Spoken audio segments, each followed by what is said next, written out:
я щойно побачила, як летить ракета. І я почула це.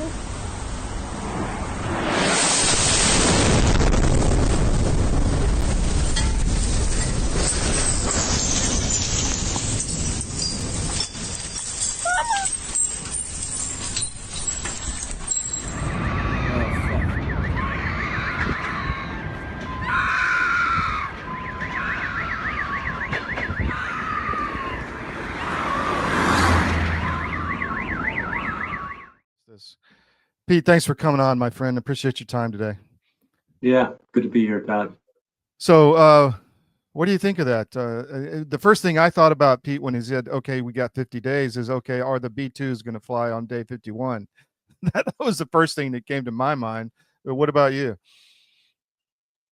Yeah, I'm not sure how to take it. On the one hand, as you and I have been discussing, and I think anybody who's looking at Ukraine with a common sense perspective has been advocating for, which is the cessation of any support for Ukraine and to pull Americans out of Ukraine is the most effective way to bring this war to a quick end.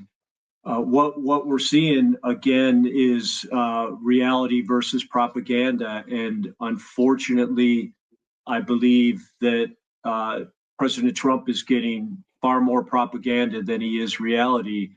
And so, what we can do right now is talk a little bit about, how did we get here?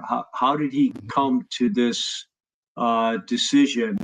And, it goes back to the propaganda. And unfortunately, that's what he's getting from most of his key advisors around him.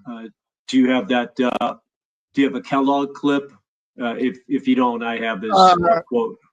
Go ahead. I'm sorry, I didn't get that one. Yeah. No, it's okay. It's okay. We don't need to play it because it's hard to hear him anyway. But Kellogg this week gave a press conference. He was in Ukraine, and so he told a bunch of European reporters, we're trying to get to a ceasefire. We've gotten to a reasonable point with Ukraine, but Russia never follows through. And, he laments when he says this. And so, again, as we go through these, I'm going to read a couple of these to you. It's important to do what someone should be doing for President Trump. And that's the best way to separate propaganda from reality is to say it out loud so you can see. When you say out loud propaganda, you expose how senseless it is. And usually with facts, when you say out loud facts, you see that they stand their ground and that they make sense.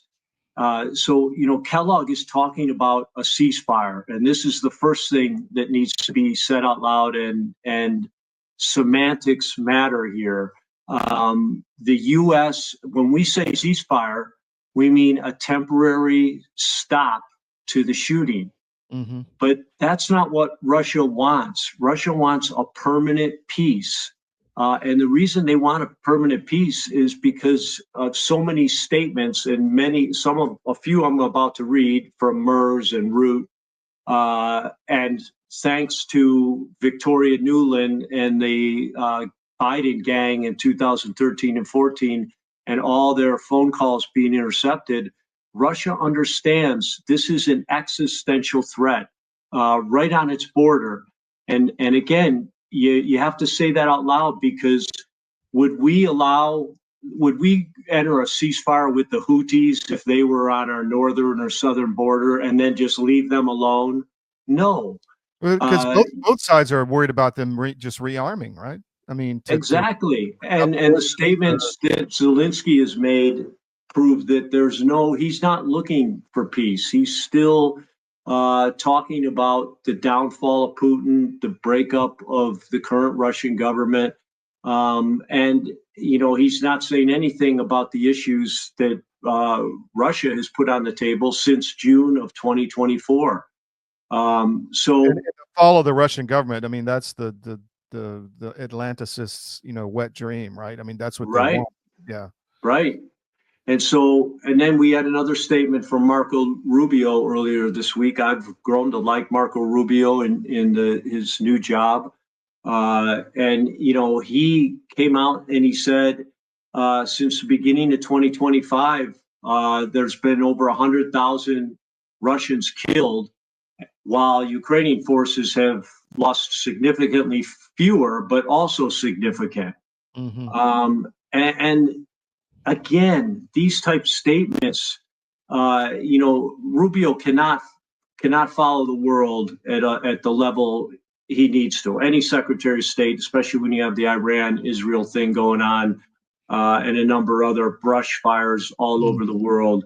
So that's obvious. But when we say things like that, we lose credibility across the world. And I'm going to talk about military in a moment, because it's reality. And you can't possibly make that statement if you just understand a few of the basic facts on the battlefield. And of course, saying them out loud exposes the senselessness of the propaganda. Yeah. So at the same time, we have the European Union, you know, as if they're part of a choir.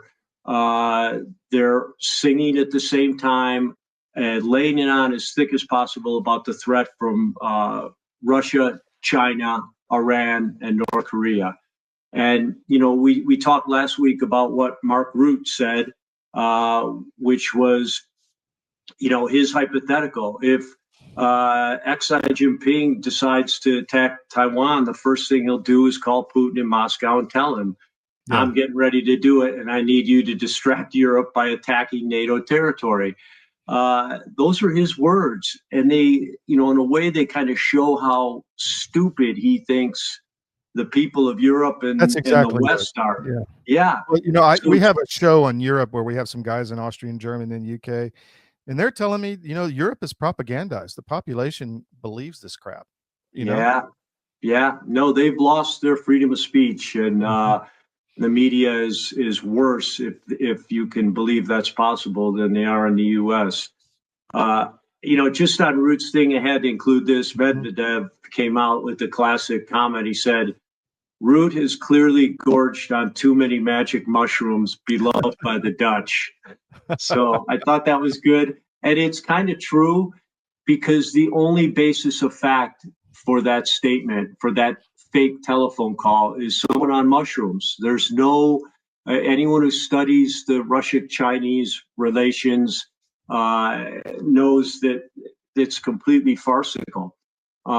So the final guy I'll tell you about is Merz. Again, you know, the German chancellor, guns blazing, diplomacy. Here's his statement. Diplomacy's been exhausted. Moscow is threatening the very right of our people to exist, eroding political freedom throughout the European continent. You know, again, no basis of fact. Germany's arresting people in the middle of the night for Facebook posts. And outlawing popular political parties. Right. So, exactly. Now, Russia's made it manifestly clear what's necessary for peace. Since June of 24, their demands have been the same. And so, you know, given those demands and the existential threat, why would they agree to a temporary stoppage of gunfire? It doesn't make any sense.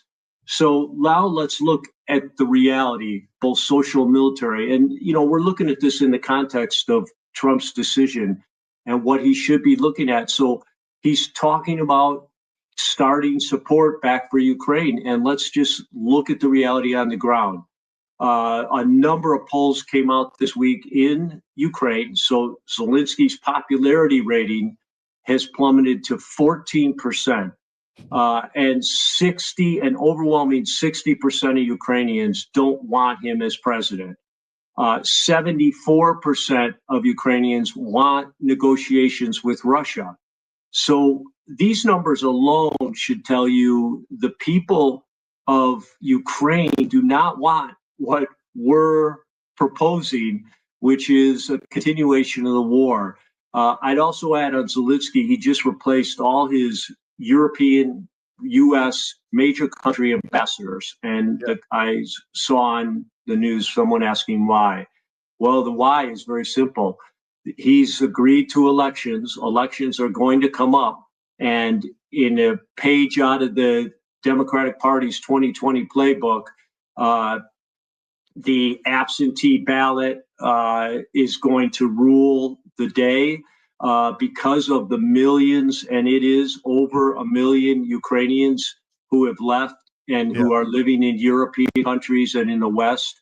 They're all going to be able to vote in this election. And guess what? All the ballots. Yeah. They're going to be counted in each embassy and then aggregated back in Kyiv. So he just replaced every one of these individuals with someone I'm sure that has promised to support the hijinks they're going to pull off. And so we already could look at this and say the election they're going to have is going to be fake. Well, I asked a source this week because he replaced his the prime minister with the former deputy prime minister, Yulia Svindinko. And I asked a source in Kiev about her, and he said she's a criminal owned by criminals, organized crime group behind her, ties with Yermak. All this change of government is not a change, it's an anecdote. How do they change the bedcloth in the barracks? They change the cloth from the barrack 1 to barrack 2. They change criminals from one group to another group. That was a comment that I just got on a lot of these new people. You're right. They're putting new criminals in place. Because Makarova, the ambassador of the U.S., is a money launderer. We've outed her many times. But go ahead. Yeah. No, it's just it exposes one more motivation for the obstinance Ukraine has shown toward negotiating. He just wants to stay in power, and he knows if he loses power, he's not out of that country, he's a walking dead man. Yeah. So, Zelensky's got personal survival motivations, and there's a number of others. The EU's motivation is separate from that, obviously. But again, on the state of Ukraine, an exiled MP gave an interview 2 days ago, a guy named Artem Dmytryk, and he was asked whether the people of Ukraine believe they could win. And he answered that the people know this is impossible and they want peace, just what the polls are saying. He also just restated that the people hate Zelensky, and that's why they're so ecstatic when these TCC centers get bombed, as we talked about last week. And that's happening all over Russia. They're, spray painting, thank you, putting social media, the addresses of these TCC centers on social media so the Russians will find out. These are the bounty hunters that are pulling people off the streets for $200. Yeah. They're not even part of the government. They're private organizations. I played a video in the cold open. It's about 2 minutes. I won't do it all now, but this is a 60-plus-year-old elderly man. I'm not elderly. I'm 60 plus, but this is him being pulled off the street by one of these bounty hunters. I mean, it's absurd. Yeah. Look at.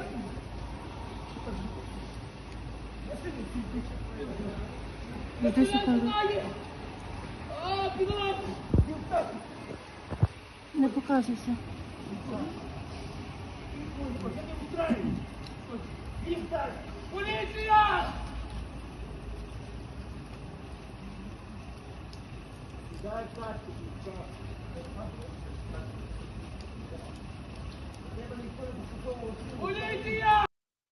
You can hear him calling for the police there. I mean, if you're pulling 60-year-old guys off the street to send them to the front, there's a real problem, right? You got a problem. Exactly. You need your manpower. Exactly. And this is another example of reality versus propaganda. Propaganda includes not showing basic behaviors, basic examples of everyday life, events that occur. And of course, the worldwide mainstream media, that's their number one weapon is don't show it, don't talk about it. And that's why we show almost every week, because when you see that, and remember, we make sense with our senses. When you see that, that alone tells you everything is completely awry in Ukraine. the purpose of the war does not make sense to the Ukrainian people. There's a feedback loop that reinforces that, the feedback loop of people who go to war, forced conscription, or volunteers and never come back, are never seen again. And those numbers, as we're about to talk about, are stratospheric. They're gigantic. Well, let me ask but you, in the beginning, Trump admitted this. He said, you're pulling guys off the street to Zelensky. And there was a lot of truth coming out of Trump. He cut off the weapons flow. He's like, I want peace. You're stopping peace. And then something happened. What do you think happened? Is it the people around him? Is it a threat? Is it a negotiation tactic? Is it a way to get something else from somebody else? I mean, what do you think? This is a special report. Knowing how to invest your money is harder than ever before. Dealing with stock market volatility, record debt, and terrorist attacks requires new thinking. At U.S. Asset Management, we can help you see the world more clearly so that you can move beyond the chaos and invest with confidence. Call us, visit us online, or drop by our office. U.S. Asset Management, helping you make better decisions with your money. Your government doesn't care about you. That's why you need a medical emergency kit. It contains life-saving medications like ivermectin, Z-Pak, and antibiotics. Stock them before they block them. Yeah, I'm giving him the benefit of the doubt. It's the same, a little bit of the same what we talk about Rubio. You know, Trump does not have time to, talk to guys on the ground in Ukraine, which is where I get my baseline information. I confirm everything from those guys. And he doesn't have time. He doesn't have time to look at tapes like that, which are, speak for themselves. You can't fake that. Those happen all the time. You and I could play the entire episode. We could play tapes of forced conscriptions like that. Yeah. So he's not seen that stuff. You remember after the the Ukrainian drone attack on the Russian strategic bomber base. Within days, Trump came out and he was saying, "Hey, we're trying to get the ceasefire, and now Russia's back bombing Kyiv again." And you're wondering, is he not paying attention to any of the other acts that are going on in Ukraine? Ukraine just bombed their strategic bomber base in the north part of the country. That's nuclear war. I mean, that's exactly nuclear war, right? Exactly. So they had every right to send, at the time, 500 drones. The Russians were up a week ago to 700 drones, showing they're they've hit a sweet spot with their military-industrial complex. But now let's go. That's the reality socially in Ukraine, and I'll just sum it up this way. By supporting the war, by sending more weapons, we are not supporting the will of the Ukrainian people. And again, you don't have to be Ukrainian to understand and be able to say with conviction is in the best interests of Ukraine and Ukrainians. So let's go to the battlefield. So in just pure terrain, in May, we talked about this, Russia took 450 kilometers. In June, 556. In July, today is the 15th, I went up to the 14th. Russia's already taken 425 kilometers before they even hit the halfway point of the month. So, 500 kilometers a month, square kilometers a month, and the war's going in one direction. We talked about the forced conscription.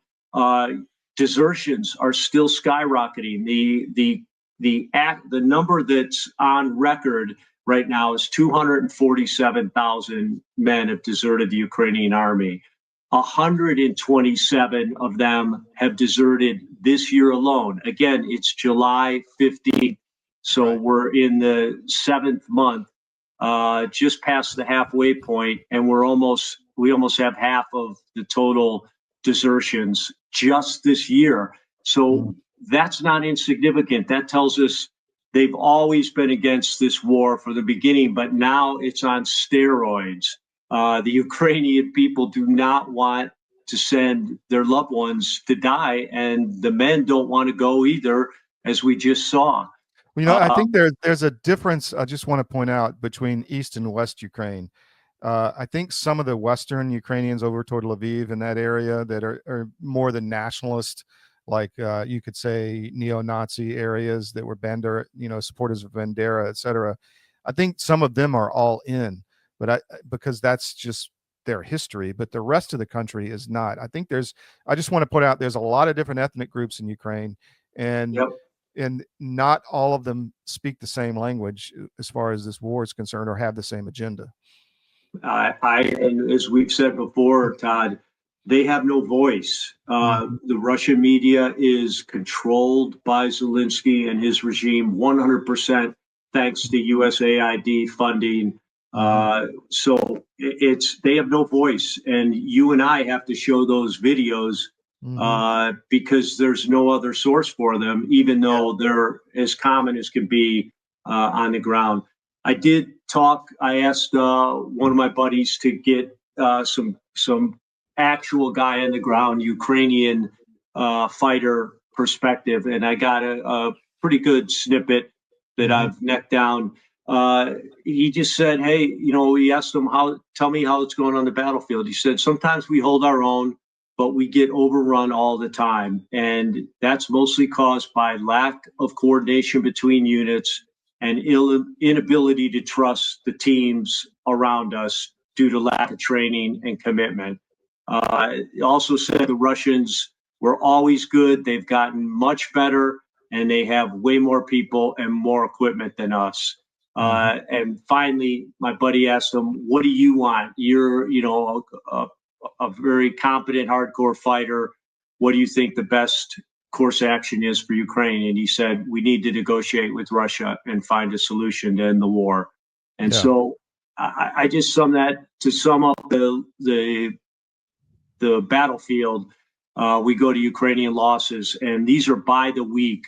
The week of June 20th, Ukraine took 9,350 casualties, killed and wounded. 1 week later, June 27th, 9,130th. The week from 27 to the 4th, 9,100, and the 4th to 11th, 8,860. So if you just say 5,000 killed a month, that's 20,000 per month. We know in May they lost 25,000. This is why it's not on TV, Pete, right? I mean, that's why there's no reporters. I mean, exactly. The human cost alone is a reason to say, stop the killing. Yes. I mean, 5,000 guys a week, most of them elderly or younger. I mean, it's insane. Yeah. This is the evolution of, the Ukrainian population is being severely affected by this war. It's a depopulation effort. I mean, there's no doubt about it. It is, but it's not. There's no end in sight. From a cultural perspective, they're the same people. They're Slavs. Yeah. And one thing about Slavs is they can be stubborn. They can hang on to a position forever. And so Ukraine appears their leaders to be firmly in that corner, and they've got to get out of that. We helped put Zelensky in power. We helped keep him. We, meaning, again, the Biden administration. But for President Trump, to even talk about, starting support again for Ukraine, it turns it into his war because you can't. Yeah, go ahead. I'm sorry. Yeah, you can't call it Biden's war when you're consciously contributing to this death and destruction that we just laid out. And again, the propaganda appears to have won the day from these White House advisors to President Trump. And we got to get back to reality. And I just will say it again. The way to do that is to say it out loud, to pressure test it and expose the propaganda and reinforce the facts. Well, it's tough love, right? I mean, I'll say it again. I love the Ukrainian people. They saved my life when I was there during the invasion. I mean, I have very close friends. I had a refugee family in my house for almost a year. I mean, I love the people. They're fantastic people. They're warm, they're Yeah. intelligent, they're educated, they know their history, they're smart, and obviously they're smart. They're surviving in this environment, but they're being destroyed. And that is what kills me. I mean, we are doing it with this propaganda, as you say. We're destroying them. Yeah. So, And it is propaganda. You know, you've got the Lindsey Graham crowd, you've got the EU crowd, whose rationale is monetary. It's Russia phobia, the historical hatred of Russia.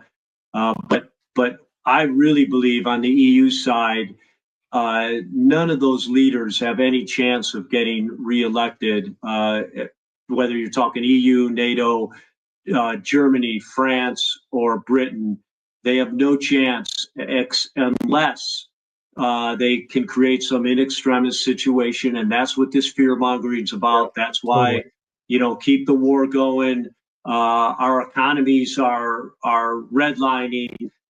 So what's the intellectually lazy way of building your economy? It's to turn to the war machine and the military industrial complex and ramp that up to create a fake economy. And that is what I believe is going on. But again, President Trump needs to step back.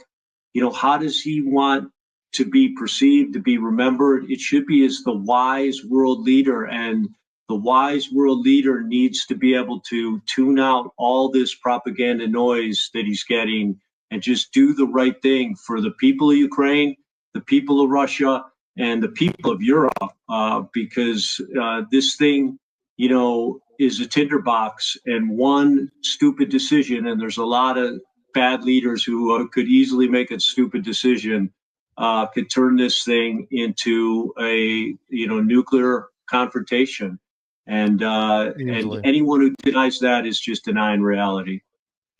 Well, I mean, I also think this is an old war that we're fighting for somebody, and it's really disturbing.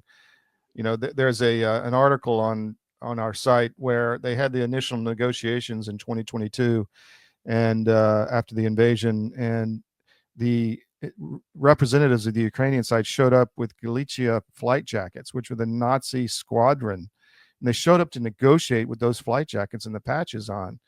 I'm like, Wow. I mean, just in your grill. So I do think there's some old war being fought here based on, World War II, essentially, against in some old grudges, family grudges. If you look at the history of, Victoria Newland's from that region, so is the Right. family is, and so is Chrystia Freeland out in Canada, and so is uh, last Secretary of State. I'm blanking on Blinken. His family's from there. So there's some old Wow. stuff going on here. But anyway, what else, Pete? What do you got? What else is? That's it. Just propaganda versus reality, and the way to expose it is say it out loud, and you'll see. And we need more of that for President Trump. The facts need to be said out loud to him, and Yeah. hopefully he'll see the light. Well, it's tough love. Like I said, he needs to hear the truth, and he's not getting it. I mean, Keith Kellogg is not going to give it to him. Yeah, So not neither is, capable. yeah, not capable. They're bought off or something. Anyway, Pete, thank you very much. We'll see you next week. I really appreciate your time. You bet, Todd. Take Take care. care.